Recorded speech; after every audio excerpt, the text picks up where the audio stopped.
തമിഴ്നാട്ടിൽ ജാതി സംഘർഷങ്ങളോ ബി.ജെ.പി. ഭരിക്കുന്ന സംസ്ഥാനങ്ങളിലേതുപോലെ വർഗീയ കലാപങ്ങളോ നടക്കുന്നില്ല എന്നാണ് തമിഴ്നാട് മുഖ്യമന്ത്രി എം.കെ. സ്റ്റാലിൻ പറയുന്നത്. ബി.ജെ.പിക്കെതിരെ രൂക്ഷ വിമർശനം ഉന്നയിച്ചുകൊണ്ടാണ് അദ്ദേഹം ഈ കാര്യം ഇപ്പോൾ വ്യക്തമാക്കിയിരിക്കുന്നത്. ബി.ജെ.പി. ഭരിക്കുന്ന സംസ്ഥാനങ്ങളിൽ നടക്കുന്നത് പോലുള്ള അനിഷ്ട സംഭവങ്ങളോ വർഗീയ കലാപങ്ങളോ തമിഴ്നാട്ടിൽ ഉണ്ടാകുന്നില്ല എന്നാണ് മുഖ്യമന്ത്രി എം.കെ. സ്റ്റാലിൻ പറയുന്നത്. സംസ്ഥാനത്ത് ജാതിയുടെയോ മതത്തിൻ്റെയോ പേരിൽ ജനങ്ങളെ ഭിന്നിപ്പിക്കുന്ന രാഷ്ട്രീയത്തിന് ഒരു സ്ഥാനവുമില്ലെന്നും അദ്ദേഹം കൂട്ടിച്ചേർക്കുകയും ചെയ്തു.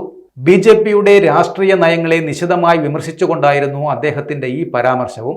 എല്ലാ വിഭാഗം ജനങ്ങൾക്കും തുല്യനീതിയും സമാധാനവും ഉറപ്പാക്കുന്ന ദ്രാവിഡ മോഡൽ ഭരണമാണ് തമിഴ്നാട്ടിൽ നടക്കുന്നത് എന്നാണ് സ്റ്റാലിൻ അവകാശപ്പെടുന്നത്. മറ്റു ചില സംസ്ഥാനങ്ങളിൽ കാണുന്നത് പോലുള്ള വിഭജന രാഷ്ട്രീയത്തിന് തമിഴ്നാട്ടിലെ മണ്ണിൽ ഇടമില്ലെന്നും മതനിരപേക്ഷതയും സാമൂഹിക നീതിയും ഉയർത്തിപ്പിടിച്ചുകൊണ്ടാണ് സർക്കാർ മുന്നോട്ടു പോകുന്നതും എന്നാണ് അദ്ദേഹം പറയുന്നത്.